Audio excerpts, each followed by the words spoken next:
to Learning Unlocked. I'm your host, Britt Bingold. As an instructional specialist in Gilbert, Arizona, I'm a total nerd when it comes to classroom strategies and educational pedagogy. Educators are the key holders to unlocking learning for students.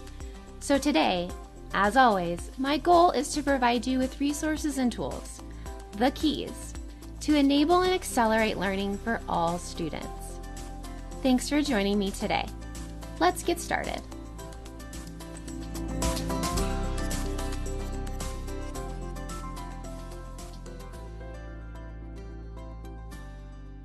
Hey key holders, welcome to episode 1 of Learning Unlocked.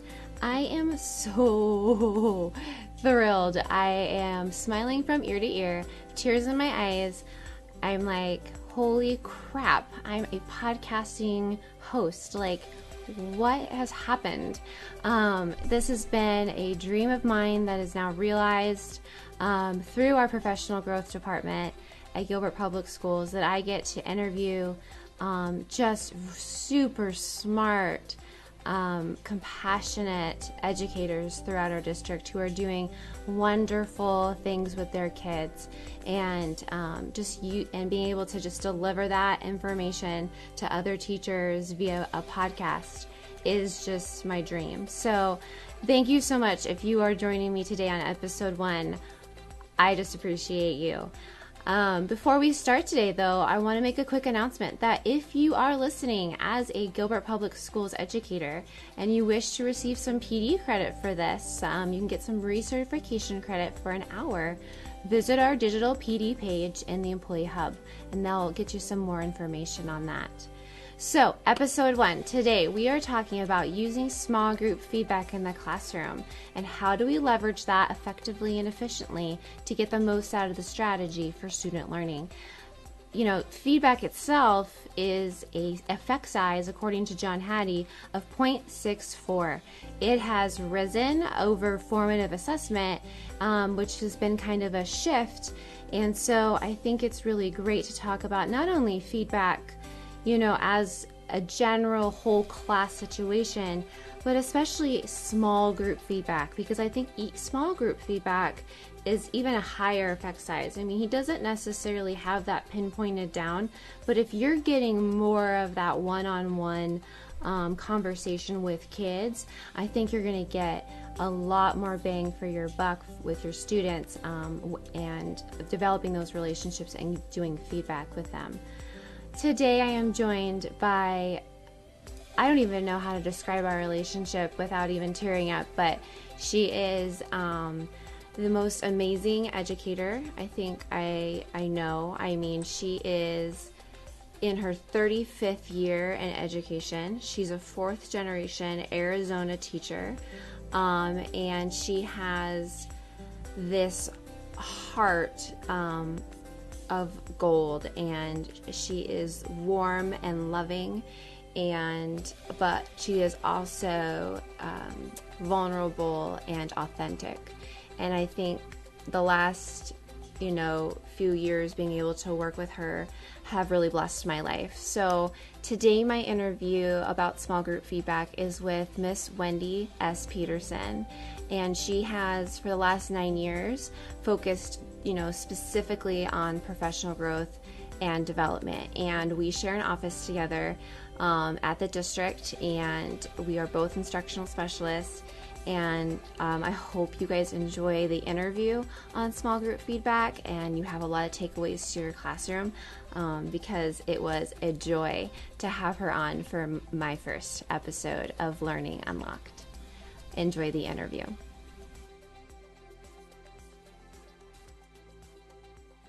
Okay, so I have Wendy Peterson, my dear friend, with me today, and we are talking again, like we talked about earlier, is small group feedback. And so, Wendy, why don't you guys just go ahead? Why don't you just say hi to everybody? Just maybe a little bit about what you're excited about coming up for summer, your thoughts about fall, and just so people can get up to know a little bit about your passions and what you're into. I kind of already gave them your bio of how fabulous you are, and how long you've been in education, but anything else you just want to add? Oh, bless you. Yes, you are a dear, dear friend. I always put that in front of colleague, and we know that in this particular business, maybe all, but really in teaching, we need great colleagues and great friends. So thank you. My passion is professional growth and development. I feel like I have an effect on many teachers and therefore multitudes of students. So I am in many ways living my dream right now, being an instructional specialist in our professional growth department. Um, I am looking forward to summer because I'm headed to Oregon in a few days, and of course, that makes me really happy. And for much of that time, I will be meditating on professional growth. So who Mhm. knows what revelations I may have. So, and the topic we're talking about today is also um, really important to me because I've implemented it in my classroom and I saw such growth and I felt so empowered and students were so empowered that I have been sharing it with teachers for a few years. So thank you for inviting me to do this with you. Well, thank you for coming on and just being my guinea pig for episode one because I Uh, just feel like yeah. we had to kick off with somebody that I knew would just have a chat with me and be comfortable with me and not a total stranger to me. Oh my goodness, you and I can chat about anything, anytime. So this should, and we especially talk a lot about professional growth. So this should be lots of fun. And I don't think too hard. I think we're going to knock it out of the ballpark. Cross our Oh, fingers. I think we totally will. I mean, why not? Let's just Right. have a good time. That's the plan. So I sent you a form before we started, and I Ah, have a couple questions because I'm trying to think from like a teacher's perspective. Small group feedback, first of all, I think is like a scary thing for teachers right now because they're like, what if they're 6 feet apart? So we're right. going to pretend for a little while that we're in like a utopia of just like normal school, which is That's what now I prefer sad. to do is pretend to be in a utopia. So yeah, we're gonna pretend. Isn't that sad that like the normal school is the utopia now? Right. Um, so Who, we're who gonna knew? pretend we're in that bubble. But I think in and out, I'll kind of try to bring up some things that we can maybe implement to help teachers with this concept because it is so important. So the first thing I wanted to just kind of talk about was I feel like teachers really struggle with even just the concept of what feedback actually is and means. And I know you're like an expert at that. So can you just talk about what is it? What is feedback? Well, I think you mentioned teachers struggling with it, and I think that's Mhm. because in our minds, what we see is usually some kind of piece of writing, and we see our marks all over it, and we see um, having to spend so much time.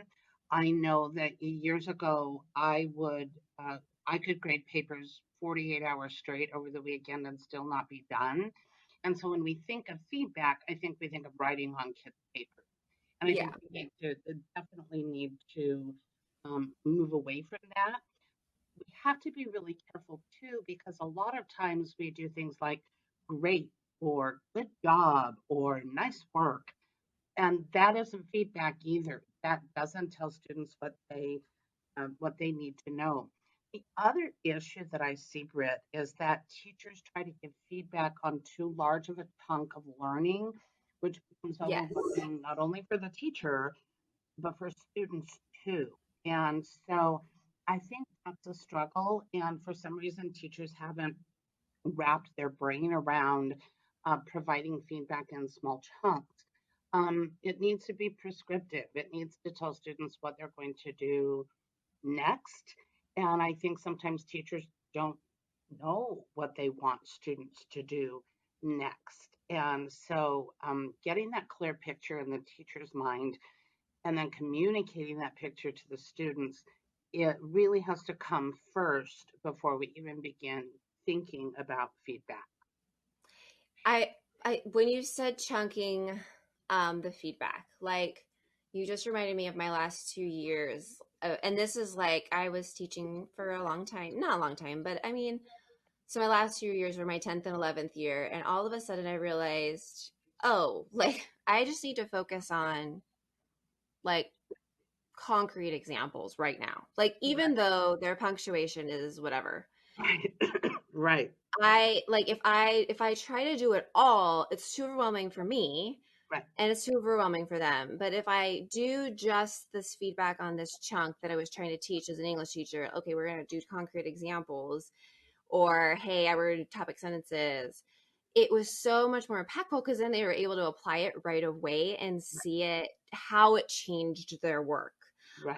and how it changed their learning. So, and I would have to do it, and the immediacy of that, when you're saying that they wait too long and they don't know what they want, that's a trained thing. I mean, I don't think teachers very rarely come out with this immediacy of, oh, I should probably stop right now and give some feedback.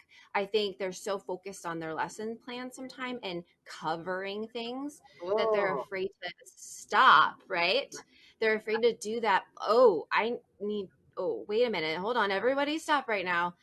Let's go back over this. Okay, here's the feedback that we need. Let's put this under the doc cam and look at this. I think it gets them nervous because it gets them off their game as a teacher. But mm. I think that's important. What do you think about that? Well, we in our department and going out to schools talking to teachers have talked about the teacher tango, where I teach a little bit, you do a little bit. I teach a little bit, you do a little bit. And part of that teaching tango is formative assessment feedback. And still, no matter how much we talk to people and talk to people and talk to people, formative assessment is seen as I need to give a quiz, Right. or I'm just going to give a ticket out the door. But Mm-hmm. really, we should be formatively assessing all the time in our lesson, constantly. Like there's not ever a break from that. And so then when we're seeing what kids are getting and what they're struggling with, then we stop and make the adjustments to the lesson. But that's also when we provide feedback. So Mm-hmm. the whole group, you might say something like, whoa, I think that we're forgetting that we were talking about this. Let's do a quick review. Okay, talk to each other about that. Person A, person B. Okay, let's try it one more time. That is feedback. Mm-hmm. And so sometimes we formalize it so much that we forget that we should be providing feedback almost all the time, it's not separate from our teaching, it's part of the instruction. Right. And I just, I know our teachers this year got a new curriculum. And so they just felt like they were up to their eyeballs in curriculum. Like, Mhm. and I just think a lot of teachers feel that way. I know feedback is good for my kids. I don't have the time. I know it's a best practice. I just don't have the time to do it. Right. What would you say to a Okay. teacher that's just like, I want to do it. I literally don't know how to fit it in. Well, I can hardly keep silent right now. I resisted just jumping in and interrupting you. When you Which said we do all the time in our office, so we it's do totally it all fine. We can the say time it in on our the office, podcast. maybe not appropriate here. First of all, you said the word covered, which just like my body just feels. I Ah! know. I know. The other day, I just heard the word portfolio, and I think I almost like jumped out of my skin. But anyways, let's keep going with So let's, covered. let's stay on the topic at hand here. Yeah. So teachers want to cover things, and that is not what's important. We want to go deep, way more than broad, and remember that we're looking at skills. So when teachers say, "I don't have time to do feedback," I know it's best practice, blah blah blah. Um, what they're really saying is, "I don't have time to teach." Hmm. And that Yeah. makes no sense to me. And so the other thing is, and you were talking about covering, we've talked about chunking a little bit. The worst thing you can do is teach and teach and teach and teach without providing feedback, then get to the end of something and find out that you just wasted the last hour or the last week or the last month and didn't get it. And so that's where when teachers say I can't get through everything, I think that right there is part of the problem. They haven't done enough feedback along the way and enough assessment beforehand to be able to stop errors or misthinking or whatever right at that moment. And so, really, formatively assessing all the time and then providing feedback often should help you. I'm going to use the C word, cover the material Mm-hmm. more adequately because you're catching misconceptions right away instead of waiting until the end of something. It's also better to keep students engaged in the process of learning because assessment and feedback are also related to reflection. So they're constantly reflecting on their learning and providing you, as the teacher, feedback. So it's a much more interactive process that I'm going to go great guns and teach you, and then at the end, give you feedback. Well, and I even tried the ticket out the door thing for like a year. And like every time they would just be like, it's fine. I learned about, Right. Tom Robinson and blah, blah. And I just wasn't getting, and maybe it's because I wasn't asking the right questions, but it may also because I just felt like I was a fraud and they knew it, like I just wasn't sure how to do because it wasn't feedback. It was called formative assessment. Like Uh-huh. I was just learning about summative versus formative. And so I was like, I'm doing formative assessments. And I think the shift for me came when I had to do springboard embedded assessments and we had to do the posters Yeah. and I had to constantly reference the skills and knowledge on the posters the kids made throughout my lesson. So I had to justify not only for the kids, but for myself. We're doing this because of these reasons, but this is why we're not on the right track here because we got to back up because we got to get to this end goal. That to me made a big shift, even just from a ticket out the door, is having something to constantly reference. And again, we talked about that a little bit earlier, but just giving students that specific focus and clarity, that what are they supposed to be doing, and then that way when they get the feedback it makes more sense.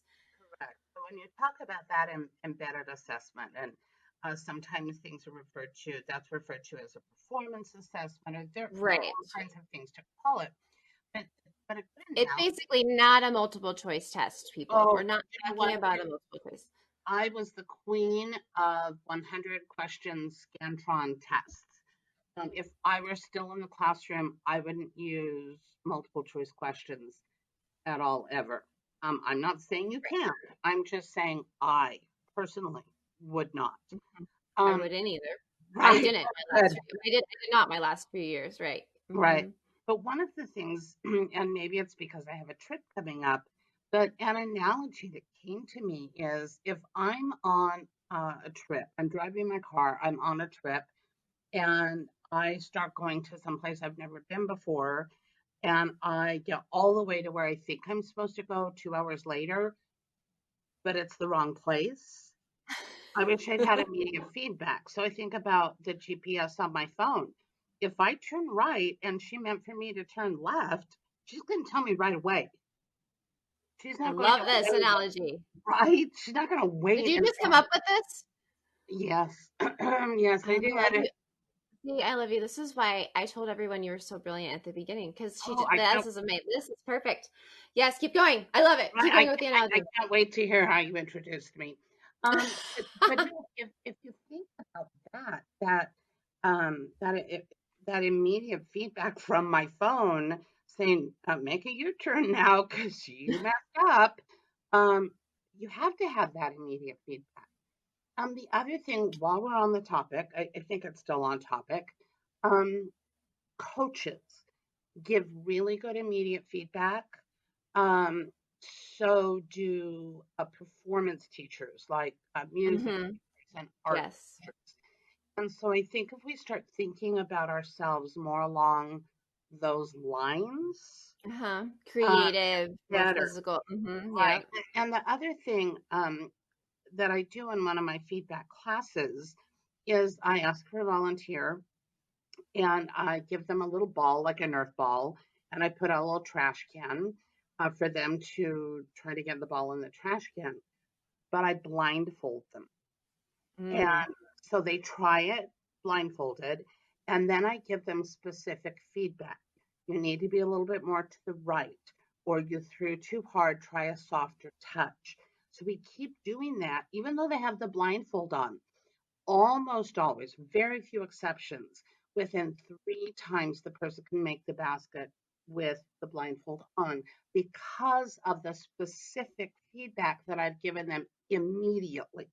Right. Right. As opposed to here, try to get it in the basket. Oops, you missed. We'll try tomorrow. Hey, you missed yesterday. Why don't you try it again today? That doesn't Yeah, work. and I think, I think a lot, and I know teachers get frustrated with time and grading. And so they get bogged down and a student may have a specific question and they're throwing the ball blindfolded and the teacher's like, dude, I already gave the directions. Like, you need to Right, go sit down. Like, I gave you like the 3 things you were supposed to do to right, get this ball in this trash can. Like, go ask a friend, when really they just need you to just reiterate it sometimes. Or maybe, I just stop and go over to that table and just do it for the whole table, right, like the whole group or whatever. right. Oh my gosh, I love the GPS analogy. First of all, because it's GPS, and second of all, because it's perfect. So, okay, And third of all, because it's like a vacation analogy. yeah. Right. Yeah, Yes, we're bringing vacation into the classroom. Just pretend you're on vacation when you're giving feedback to your exactly. students. Right. Uh-huh. Okay, so you love this strategy. You said it's near and dear to your heart because you used it often. Where Yeah. did you learn it? Where did you come up with it? Was it something you just all of a sudden were like, oh, or did you read an article or a book or what? I wish that I could say that I just read an article or a book or something. It came out of my own experience in the classroom. So Mm-hmm. normally, what was happening normally in my classroom was I would instruct students for probably 25 minutes, and then I would say, okay, go to work. And then I would wander the rest of the time up and down the aisles to look over their shoulders and provide feedback to them as best I could. But one of the problems was a student would raise a hand at the other side of the room. So then I'd race to that kid. And then I'd turn around and 12 other kids had their hands up. I didn't know who was first, who was next. And so I just felt like I was racing around the room. And I felt like my time was wasted and their time was wasted. Mm-hmm. And so I pondered a lot. What do I do about this? It's not working. I'm pretty introspective as a teacher, and so my mom's an elementary school was an elementary school teacher, and I knew that elementary school teachers did small groups. I just didn't think that it applied anywhere outside of elementary school. And Ah, so, right, and so one day, duh, sorry. Did I say this is how we are in the office? I just this make is how grunty we are in noises. the office, the Uh-huh. truth and Wendy. Uh-huh. So one day I just thought I'm going to try something new. And so I taught the students what was going to happen, that I was going to pull 4 to 6 students back to a table with me, and we were going to focus on one aspect of whatever they were doing. Um, so let's say that they were all going back through a story to look for theme, or we were finding topic sentences in paragraphs of a text we were reading, or writing a thesis statement, or whatever. That was going to be our focus. Right. I pulled students over, like I said, 4 to 6, no more than 6, and they knew exactly what we would be checking with me. For the students who were not with me, they had very specific instructions on what it is that they needed to do. And that depended on the day and the assignment and all of that. They Mm-hmm. also knew that if they were in desperate need of me, they could put their name on the board. And I called this deli style. Like, you know how you go to a deli and take a number? Well, they knew that Yes. they were not to interrupt me while I was working with the group, unless they were like bleeding or something. And even then, Right. it was debatable. So then I would work with the group, and then I would look up on the board and see that Nancy had a question or that Gary had a question. And so I would call them back. It needed to be a quick question, but I could usually give them enough information to have them keep going. And there was Mm-hmm. certainly no such thing as stopping. Nobody just, well, I don't know what to do. I'm just going to sit here. I always had a plan for them. So back to the actual feedback, as students would come to me, we would have a very brief discussion on what it is they were doing. So I might say, okay, we're looking for theme. Think for a moment, how do we find a theme in a story? I would give the wait time. And then literally, I would have them turn to each other, either partners or the whole group. What do you think? What do you think? What do you think? And we would have that conversation as opposed to me saying, we've been talking about how to find theme. Let me remind you what I told you 30 minutes ago. And Okay, so can we just, I'm going to stop you. Can you okay, just say that again, please? They sure. asked, okay, so I've seen you teach a lot Uh-huh. recently, and you do this wait time thing that I should have done more in my classroom. I was good. I had random calling, so I'm on your Woohoo! good side with that. But I've been doing more wait time, even with my daughter. Do you have like a specific? Do you count I to do. like a specific? Okay, I so do. could you go through that? I, And then my favorite part was that you said they talk to each other before you talk to them. right. So I feel like those are things that if we don't stop right now and go over, teachers might miss because they, I think, need to know like what is wait time, like how long Right. is, because I think So it gets awkward. it Like how, right. So it's one of my soapboxes, of which I have many. hmm I rarely see teachers using wait time. So to address one of your questions, um, talk to the students about it. Stop yeah, keeping secrets from students. Kindergarten, right up through 12th grade, I would say to my students, do not raise your hand. I use random calling. I might have to tell them that every day, August through May, but I do that. right, Then I explain to them why I'm giving wait time. That students think, some think a little bit faster, some think a little bit slower, and it's not about intelligence. It's about our processing. So do not hmm shout out an answer. Do not raise your hand. I'm going to ask a question, and it's going to be quiet. Um, for a recall question, you need about a count of five. One, two, okay, three, four, five. If it's a complex question, then you need to gauge, and it will be longer than that. So you ask the question, give the wait time, and the students know what they're supposed to be doing. And teachers always say to me, "How do you know that they're thinking?" Okay, I don't.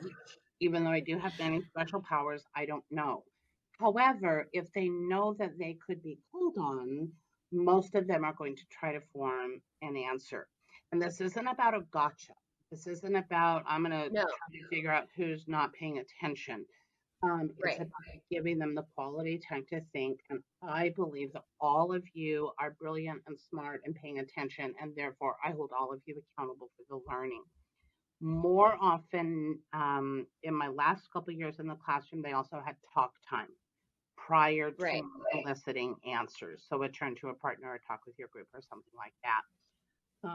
But even in a small group, I still would provide that wait time. And hmm again, because I'm being transparent with them, I want you to think about how we identify theme, and I'm going to give you a few seconds to think about that before we talk. They get really used to it. And I'm telling you, if our kindergarten, first, and second grade teachers would employ this, it would be so beautiful then for all the grades up through third that would do this. Kids would simply be used to not shouting out answers or raising their hands. So back to the small group, they would talk.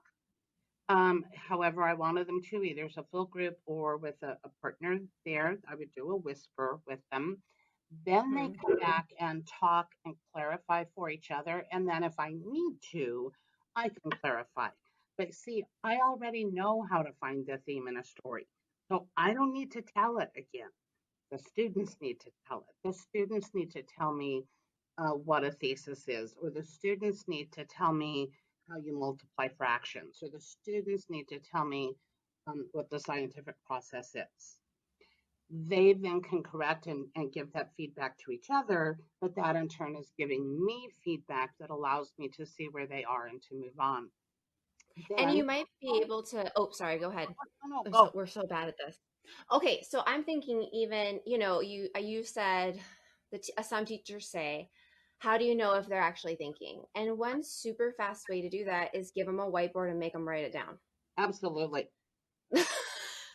Like if they're writing it, they're probably thinking about something, or a Absolutely. sticky note or something. Oh, And even if they're in anything. especially math, right? Right. Especially math, if they're a small group with you and you only have 5 whiteboards, Right. they could be doing that with them, and then they could show each other while they're talking and be like, oh, you did it this way. Right. So sorry, I just want to interrupt that because I'm thinking of Oh, that teacher that's saying, how do you know if they're doing the thinking during the wait time? right. Hey, have them write it down before they Uh, even talk to the next well, person. I'm always an advocate about for writing, and we know I have kind of a thing with post-it notes. So yeah, Uh-huh. have the kid jot it down, and then have Right, them change and read. And there are so many variations to this. And right. and to jump on another one of my little soapboxes, we need to change things up. So have them use a whiteboard, then have them use a sticky, then have them whisper to each other, then and so it seems Yeah. novel to them. But really it's accomplishing the same thing that you want accomplished. Yes. Okay. Keep going. So Okay. they talk to each other. Now what So they talk happens? to each other to review whatever it is that I'm checking for. Then let's go back to the theme, but keep in mind this could be used with multiplying fractions, this could be used with all kinds of things. So I would say, does anybody want to go first? Or sometimes I would choose. The student would then say, okay, what I just, they would read what they wrote. Um, the theme is be patient with others. I realized this because this character did this, and then this character did this, and then the author showed this. And then I would say, okay, all of you heard that. I'm going to have so and so read it again. And now I want you to think about the evidence that student used. See Hmm. if that makes sense to you in context of the story and be ready to comment to the student. So then the student would read it again, and then I would open it up to the others to share. I did very little of giving the feedback. The other students gave the feedback. I just made sure it was correct and I guided it. If the student was off base, hadn't done it correctly, the feedback was provided in the small group by the peers. And then we all, more with my guidance, would say, when you go back to your desk, here's what you need to do. So that Hmm. they left the small group with something very specific to add or to change. The other thing I would do then is say, okay, Johnny, when you have that done, I want you to check with Susie because she gave you some really good feedback. See what she thinks about it. And then as soon as you have that done, bring it back to me. And Okay. that way, they had feedback from the small group. They worked on it, they fixed it. Then they had feedback from a peer, Hmm. and then they had quick feedback from me.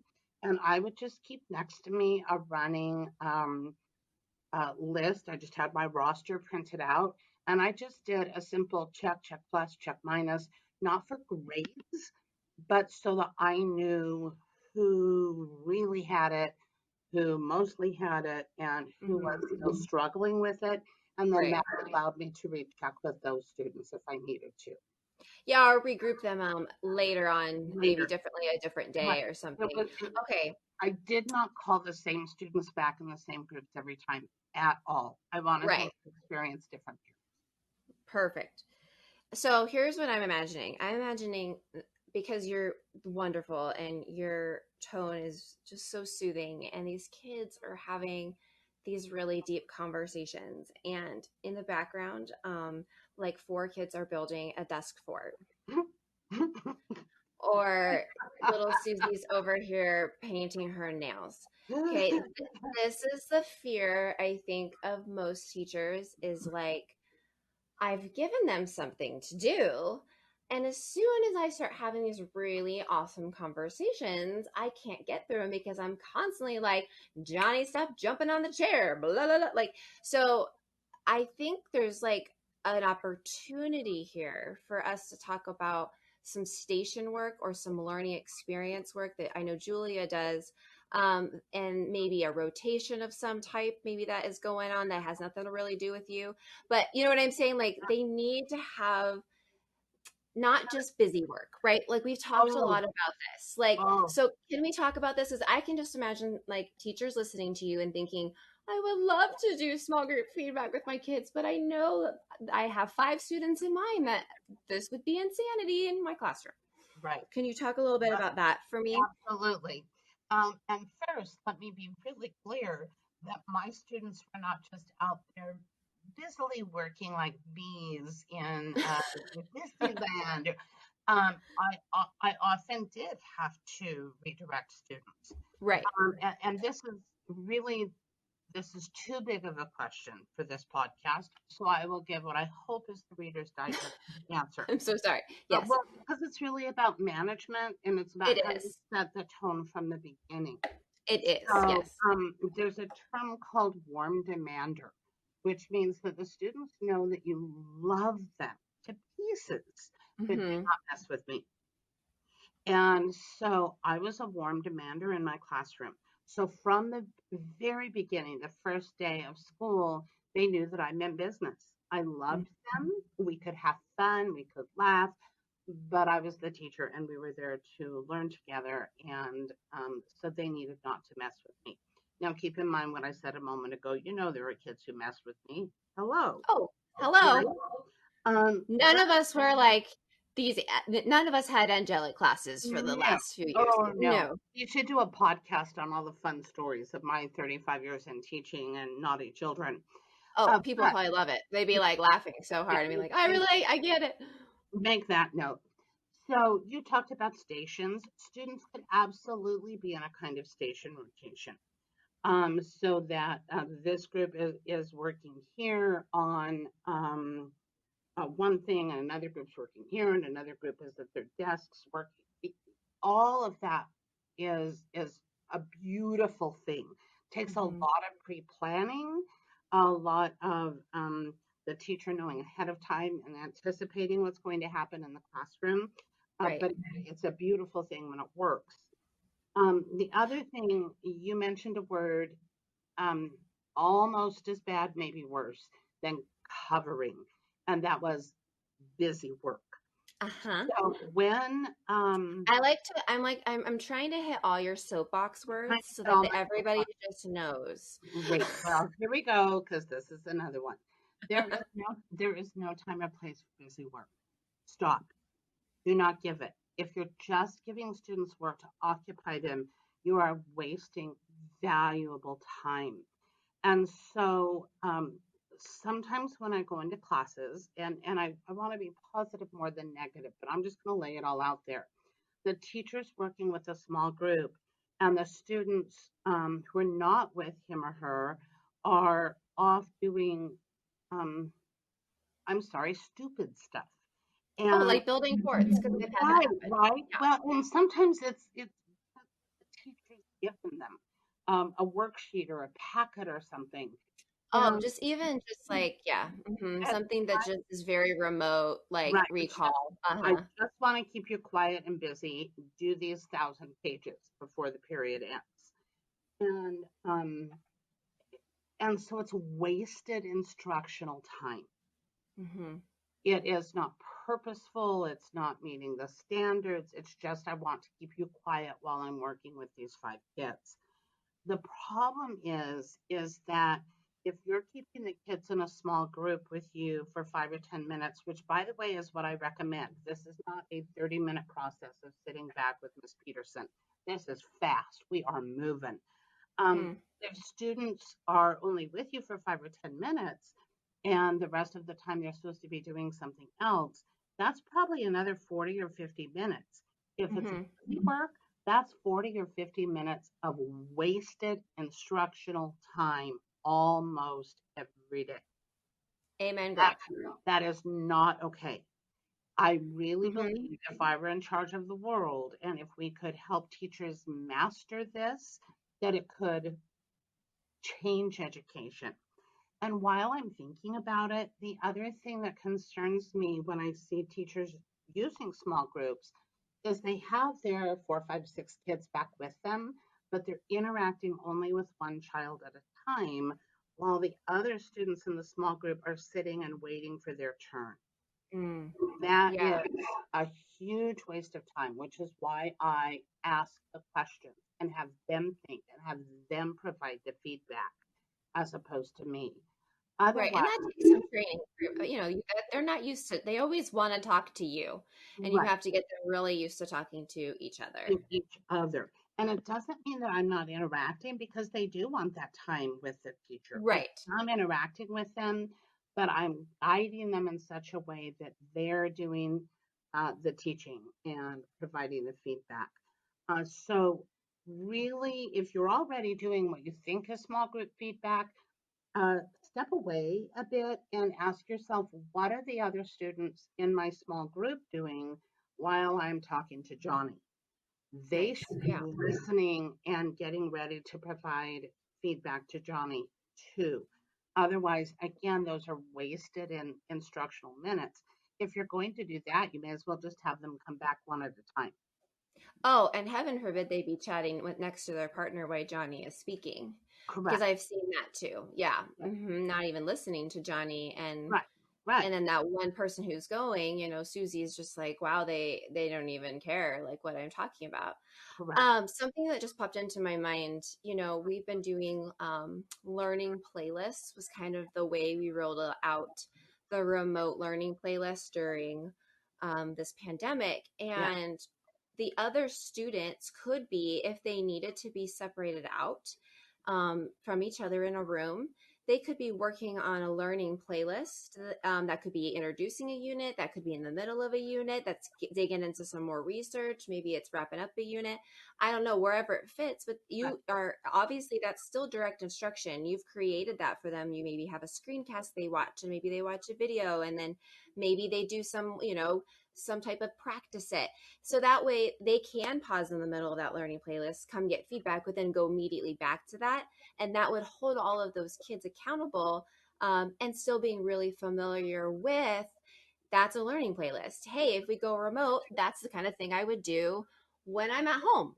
I think, if the more you use the tools in your classroom, that you might be able to use outside of the classroom, if we do have an ebb and flow of a pandemic situation, I think that will help the kids know, oh, this is familiar. I know what to do with this. I know where I can stop and go. And it's almost kind of self-directed learning, but you are still directing the instruction because you still made that playlist. You know where you want them to go with that playlist.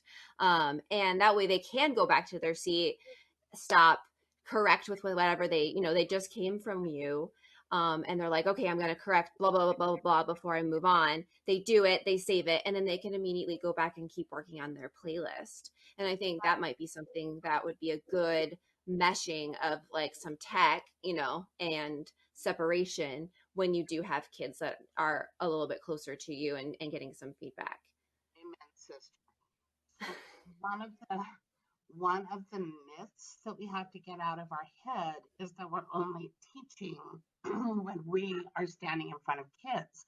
So Mm-hmm. I've gone into so many classrooms, sometimes unexpectedly, and the teacher will come to me and say, "Oh, today's not a good time for you to come. I'm not teaching." And I say, "What do you mean?" Well, the kids Yeah. are being in groups, or the kids are okay. That that is teaching. In Yeah. fact, if I come in to watch you and the whole time I'm here, you're standing up talking to kids, that's a red flag for me. So if I Right. came in and students were working on a playlist and some were watching a video and others were using Legos to represent what they just learned and others were Mhm. finding somebody in class to talk while I was working with a group, that would be heaven. And you're Mhm. absolutely right. If we get them used to what something like a playlist is, so that they understand how it works. And then we do have to isolate again. They'll understand it. They'll go, oh, yeah, we did this when we were in Miss Peterson's class. I know how to do it now at home without driving my parents absolutely crazy. Well, and then what would be great is then you could say, okay, now guys, off of that playlist, we're going to do small group feedback on WebEx with just the five Right. of you. And then they're used to that process too. Now it's just on a WebEx. So it's Well, and taking best practices and meshing them with some of the tech that we just got thrown at us, you know, right. Well, but and now we're a little bit more familiar with. so many teachers, bless their hearts, I tried know. WebEx with all 35 of their students. And they Right. were frustrated. The teachers were frustrated.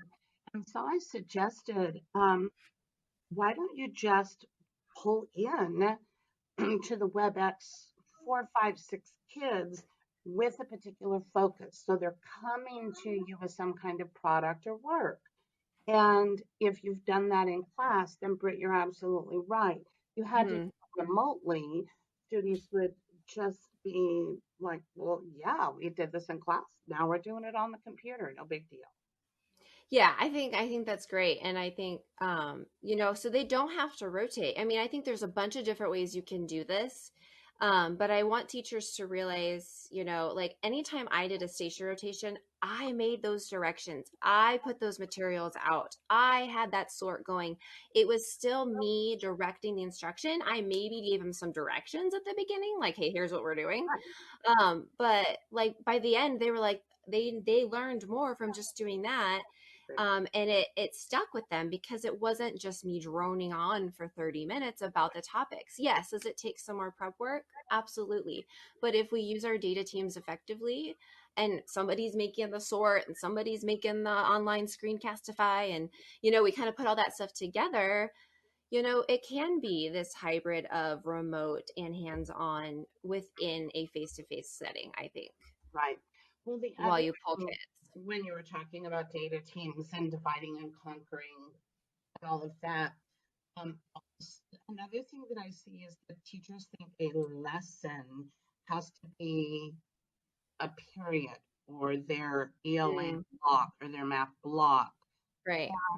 Really, if you created a really solid playlist with your data team, that should be like a week's worth of work that you're also doing with other things.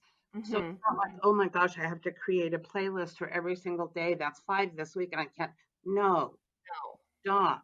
Your playlist might be for an entire unit that goes even a couple weeks, and students are moving through it, and then you're teaching them, and then they're working on something, and then they're back to something new with the playlist, and then they're And then they're reviewing. reading, and then they're Right. doing yeah, for Yeah, sure. and It then needs to go back and forth.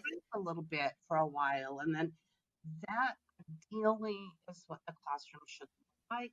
And that format translates online learning, remote learning, much more efficiently than I'm the teacher who's going to stand up and talk to you for half the class, and then the other half of the class you're going to work. Well, and I think these kids need that blended learning model right now because they are going to be put in situations in the future that they're going to have to work from home, as or they're going to have to, we always, and I said this on a blog post recently, but we've always said that we have to prepare kids for the future that we don't even know it exists yet, but yet Right, here we are in a right. pandemic. And so we weren't prepared for that, so there's Nope. there's that. There is no preparing them for the future, is kind of what I've realized. It is just actually helping them to be more accountable for their learning, in a way that's not great. So I kind of want to transition to our last question, Okay. where we talked a lot about small group and how you pull the kids back and what the other kids should be doing, and that you do like that check plus, check minus, check Yep. system. Yep. But I feel like I still walk into classrooms and there's just stacks and stacks of papers that need to be graded, and I just look at them like, no, make it stop. But like it doesn't have everything doesn't have to be graded. So Well, can you talk to me about this like grade driven system? Because clearly right, it did not work during remote learning because the kids were like, I'm not doing that because it's not going to right. grade. Well, first of all, this is another podcast, Uh huh. um, because grading is a massive concept, and there's a Well, and lot. you have a class coming up too, so we could talk about that. I do have a class coming up called, are you ready? I'm excited. Grading. because that's how I we all feel about it. I don't know any teacher who's like, I'm so excited. I have papers to grade this week. Yes. I No, can't wait to get my coffee and just look over all of these. Great. No, right, right. great. If you are out I there, bless your soul. Well, I, I used to take my papers on field trips. Like I'd carry them home at night, and then I go, "Oh, I'll do them tomorrow at school." And then they go back to school, and then of course I wouldn't have time, and then they go home with me. Weeks I sometimes kept them, which made no sense feedback wise because that ship had sailed. uh-huh. Um, so a couple things, and this is a systemic issue. Oh, We are yes. I mean, this is putting definitely its own podcast and its own right. classes, books. Yes. We've got to get away from grading everything. We've got Mhm. to again, kindergarten and first grade teachers stop conditioning students, or second or third, whatever grade. Stop conditioning students to think that every time they hand you something, they're going to get it back with a mark or a number from you. Or a star or a Or it's like, sticker or yeah, something. I Yeah. mean, anything. Sometimes I just need to look through. We talked exit a bit ago. Sometimes I just need to look through exit tickets to get into my mind, where is it that I need to begin tomorrow? What are the misconceptions? Who's getting it? Who's not getting it? If students walk in the next day and say, "Did you grade my exit ticket?" Oh my word, stop. Don't do it. Um, so that everything that they're doing, including being with me in a small group, is leading toward that bigger picture. So if we are having students write an essay or a paragraph, I don't need to give them a grade on every single little thing along the way, as long as I know, okay, let's paragraph. They understand how to write a topic sentence. They understand how to include supporting details, including textual evidence. I'm going to break all those down and I'm going to mark, yes, they've got it, yes, they've got it, yes, they've got it. But those don't need to be great, because what I'm looking at is, are they proficient? So Right. then when I do go to grade, and I'm doing air quotes right now, when I do go to grade, I've already caught many of their misconceptions in Yeah. an And then that's faster too, because you out. don't have to do all the little nitpicky Well, things. Yeah. so back to what not talking, I would teach the essay and I would do my walk up and down the aisles of the room. And then students would turn it in, and I would go home and sit at my dining room table for the entire weekend.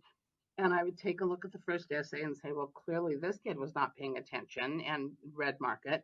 I'd go to the next one. Oh, this one didn't get it either. Red mark it. Next one. Oh, well, this kid's better, but what were they thinking here? Okay, whose problem is that? That's my problem, Right. not the kid's problem. I need Hmm. to catch those things sooner. So, if back to grades, I got off on a tangent. If you are feeling pressure to grade everything, that's a conversation I think that needs to be had on your team, with principal maybe. Um, most elementary, well, I believe all elementary schools are on standards-based grading, and that does help with this. But Hmm. we really need to educate about this as parents and students. I would include this in my first newsletter home. I would talk about how I am looking at student work and I'm constantly noting mentally or anecdotally who needs help where, but not everything is going to come with a grade. Not everything is meant to be a grade. I want to see if students have proficiency or mastery toward Hmm. the end. In all those chunks along the way, as long as they're making progress, that's what I care about in those brief moments of time. I mean, I remember I just while you were talking, I was thinking about my students. I'd have them writing a paragraph with a partner, and they would run up to me, and I would read the paragraph, and they would just look at me like, she's reading it right here, right now. It's happening. Like there was something about me reading it in front of them Uh-huh. and marking a couple things, Yep. this and this, and Mm-hmm. then I would talk to them about it, and they would go, oh, and then they would run, literally run, Right. back to their desk and fix it. And then I'd have another, and yes, was it Yeah. chaotic for me a little bit? It totally was. It Yeah. was kind of fun actually, because they Yeah. were like, what's she gonna say? And Right. then I used to do that in Google Docs. Like I would just jump into a Right. Google Doc that Mm-hmm. maybe a small group was working on. They'd be like, she's in my Google, she's in. What is she Mm-hmm. saying? Oh, she's Mm-hmm. highlighting that sentence. Why is that sentence wrong? I mean, and it was it was like immediate feedback Right. in those small groups. And I would sometimes just have to anecdotally say to them, there's something funky happening in between these two pieces of Right. evidence. I Right. honestly don't know what the fix is, but you guys have Right. to go back into in your desk and fix it because it's kind of funky. Right. And they would run off and do it. And Yes.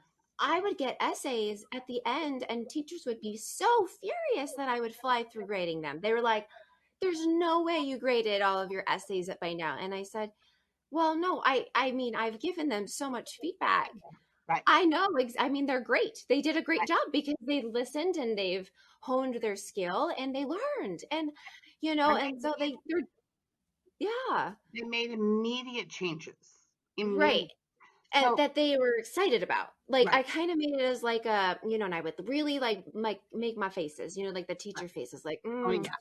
ooh, I just don't, and they would just be like, oh, she doesn't like it, Mm, or right. I'd be like excited, like, oh, that is the best way to transition into this sentence I've ever seen. Like, Right. or I love that you use this word instead of says, because I'm so sick of seeing that the author says this. I'm so glad you used a different word. Right. So I think just those moments, they didn't need grades. I didn't grade any of that. They Right. wrote paragraphs all class period, and I didn't grade any of it.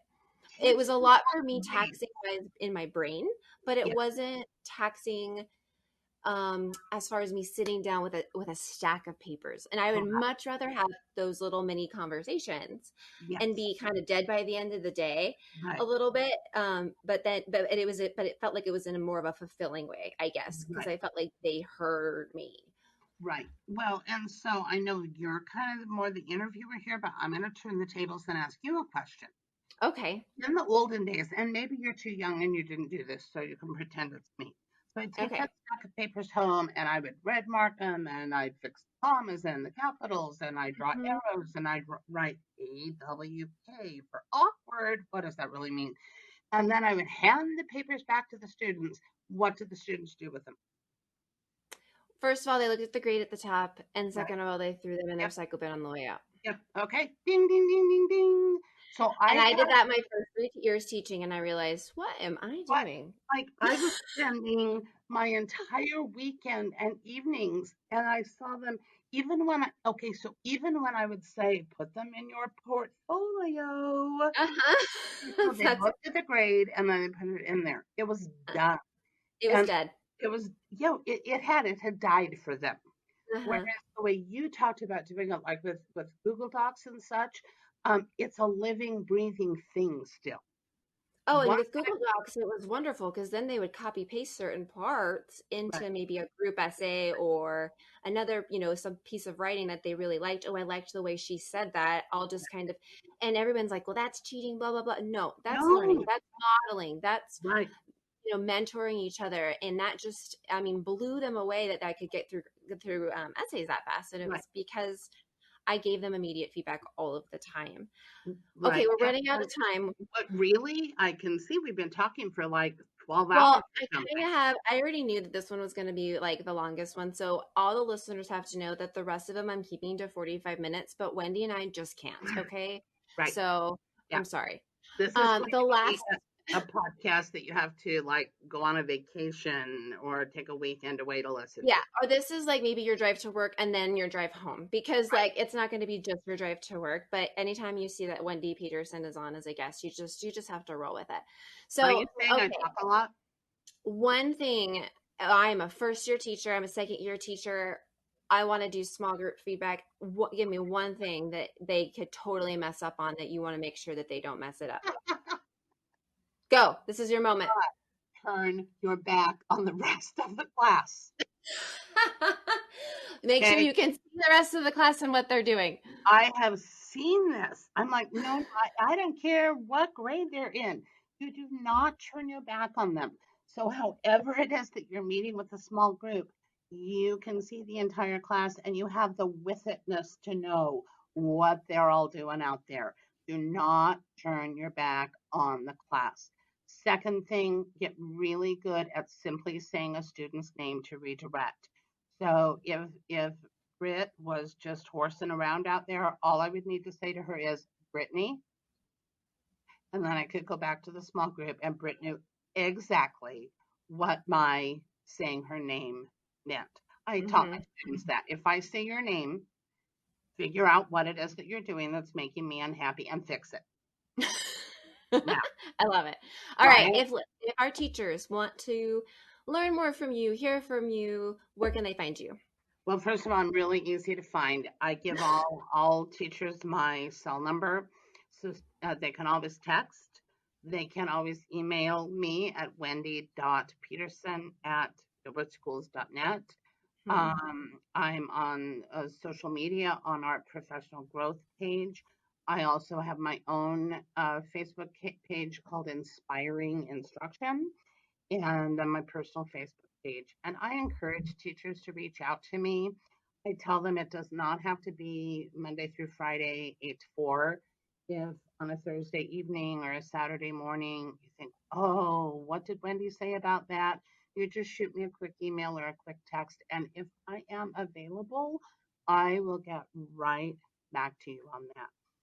And then, like I said, I'll be teaching the grading class, and I also have a class called Small Group Feedback that goes into the details of much what we talked about, and I also Hmm. model it there with participants from the class, so you can actually see and hear what it would look like. I love it. I love you. I I thank you love so much you. for coming on and just sharing that wealth of knowledge. I had so much fun. Well, And anytime, like we can just do podcasts every day.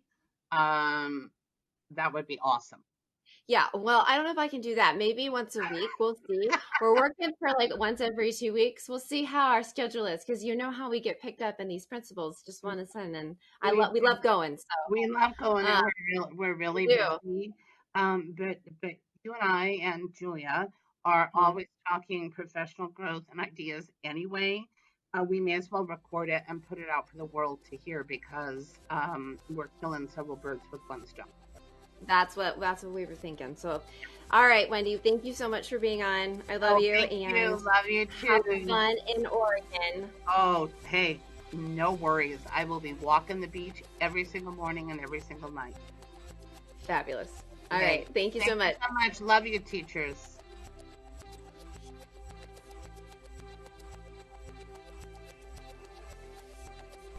Thanks for listening. I hope you have enjoyed this episode of Learning Unlocked and finding out more about small group feedback. We are on Facebook, Instagram, and Twitter at GPS Prof Growth.